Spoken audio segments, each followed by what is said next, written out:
Hi, and welcome back to Core 4 Adventures. In case you're new, I'm Laura. And I'm Carol. And today we're going to talk about Embarkation Day. Now, Embarkation Day can feel very hectic and a little scary, especially if you're new. Our first Embarkation Day, we had no idea what to expect, and it was a little scary. So we're going to take you along for the ride, explain everything about Embarkation Day so that you won't feel that way when it's your turn. But before we get started today, we want to invite you to like and subscribe. Like this video and subscribe to our channel so you don't miss anything that we bring you from Core 4 Adventures. So getting ready for Embarkation Day starts in advance of you even getting to the cruise port, and that's because you need to do an online check-in.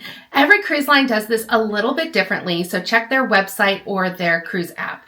But find out what the details are, enter it in advance, and you've got your online check-in done, and it'll make things go so much smoother at the cruise port. And while you're doing that online check-in, you're typically going to be able to select an arrival time for your cruise. And that varies again by cruise line. NCL lets you do it online, and that'll tell you what time to show up at the cruise port for Embarkation Day.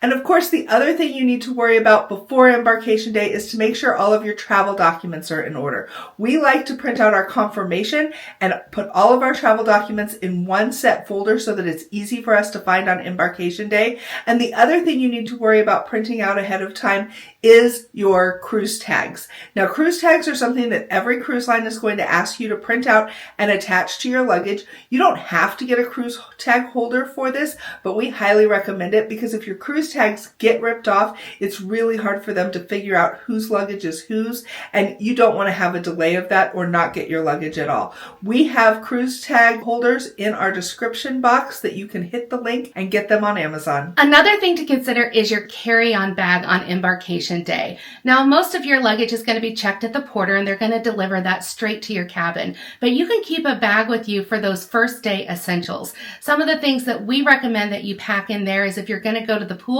maybe a swimsuit, sunscreen, a hat, your book, maybe an outfit to change into for dinner, because it can be a while sometimes before you can get into your room to get your check bags. And of course, you want to make sure that you keep your medication with you at all times until you get to your cruise cabin. So that's a great thing to put in that bag. You don't want the medication to get lost if something does happen to your luggage. Now let's talk about what's going to happen when you do get to that cruise terminal. Like Carol said, the first thing you're going to do is drop your stuff off with the porter.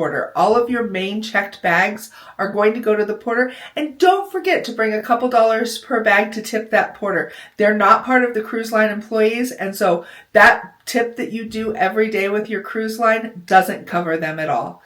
After that, you're going to go through security. It's very much like security in an airport, so be prepared for that, and then you're going to go on to check-in. Now, when you check in, the cruise line is going to want you to have a credit card on file or a debit card on file, and that's going to cover any charges that you have while you're on board. And don't be surprised that they may hold some money on that card, like they do at a hotel. So they may have a $300 hold on that card for your expenses, but you will only be charged at the end for what you actually spend on board. Something else that you're going to get at check-in is your cruise card. Pepper calls it his magic card because he can get his drink package for free with that. The cruise card is going to be your room key. It's going to be the way that you spend money on board. It's really your ID on board to get on and off the ship. So make sure you hang on to that. If you ever lose it, you have to go see folks at guest services. Once you get through check-in, you may not be able to get on the ship right away, so be prepared for that. Our last cruise, we had to wait for about a half hour, 45 minutes before they called our number to get on the ship. Now, once you get on board, the fun can begin. Your room will probably not be ready, so be prepared for that. It's okay. It will be at some point, and they will announce over the loudspeakers when it is. In the meantime, this gives you time to really explore the ship, have a drink, have some photos taken. Just get the lay of the land and really enjoy the beginning of your cruise. And make sure that you download the app for your ship. Your cruise line will have an app, and it's going to have all of the information about what's happening that day on it, so that you can find out if there's any activities you want to check out, any spa deals, things like that, dinner times. And also it's going to give you typically a map of the ship to help you find your way around. The app is critical, so don't forget to do that. You can also oftentimes make reservations on the app for dinner and for entertainment. Now, one of the most important things that you're going to do on Embarkation Day is your muster drill. And this is the safety briefing that everyone is required to go through in order for them to leave the dock. A lot of times they have you watch a video on the safety protocols ahead of time, and then you just have to check in at your muster station. This involves walking to a designated spot on board and scanning your card so you've checked into your muster station. This is the spot that you're going to return to if there's ever an emergency on your ship. So it's important to pay attention to that. After the muster drill is done, you are free to go about and do whatever you want on the ship.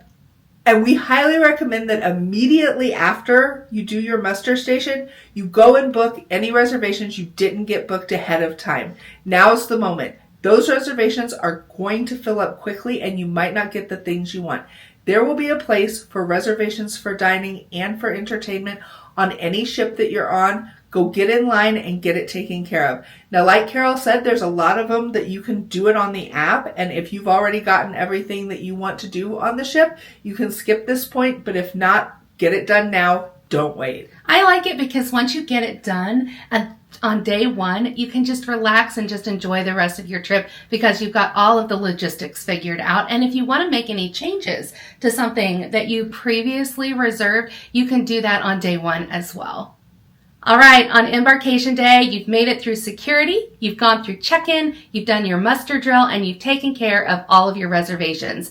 Now it is time to sit back and relax and enjoy everything that a cruise vacation has to offer. We like to start with lunch. Now, a lot of people hit up the buffet on the first day for lunch. We prefer to go to one of the sit-down restaurants, the main dining rooms that is included in your cruise fare. It doesn't cost any extra, but to take that time and just really relax and have somebody serve us lunch, it makes it feel really, really special. And something that we also make sure that we do on Embarkation Day is have that first drink of the cruise.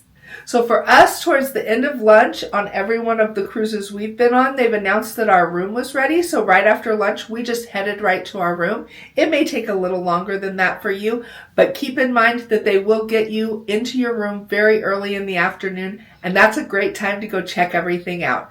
You're going to want to make sure your room is in the right configuration, that you don't need extra pillows or a pad for your bed, that everything's there. You should have your cruise excursion tickets in the room at that point. If not, don't worry, they'll probably get delivered within the next day or so. If not within a day or so, you should go to the cruise desk and take a look for those.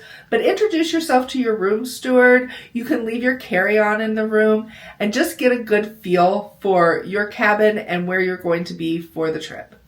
All right, so now you've taken care of things in your cabin, and it is time to get to the most exciting part of Embarkation Day, and that is the sail away party. We have done sail away a couple different ways at this point. Of course, you can go to the big sail away party, typically on the pool deck. You're going to have the staff out there with a DJ, a lot of dancing, maybe some drinks with your fellow cruise passengers as you sail away from your port.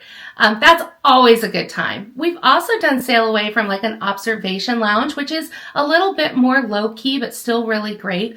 Or there was one time when we were sailing out of New York City and it was raining. So we did sail away out of our balcony cabin so that we had a roof over our heads. No matter which way you choose to do sail away, make sure you mark that moment because it is the most exciting and special part of your cruise as you leave that port and head out into the open ocean. Laura, what has been your favorite sail away so far? I definitely enjoyed New York because we went right past the Statue of Liberty, and that was a really cool thing to get to see from the ship. But I think my all-time favorite has been in the Mediterranean when we went out of Barcelona. We went to the actual sail away party, and it was just high energy and a lot of fun. Your cruise director definitely sets the tone for that, and we had a great one on that cruise. Yeah, we were on the NCL Escape, and it was Jack. He's a great cruise director if you're on NCL, for sure. I think for me, my favorite has to have been Seattle. Cruising out of Seattle, you get to see the city skyline, the Space Needle. It is just an amazing moment. It was also one of our first cruises, so that made it really special for us. We did that one from the observation lounge. So again, it was a little bit more low-key, but that skyline was just spectacular. And when sail away is all said and done, it's time to think about dinner. Now, Embarkation Day is a great day to go to the specialty restaurants.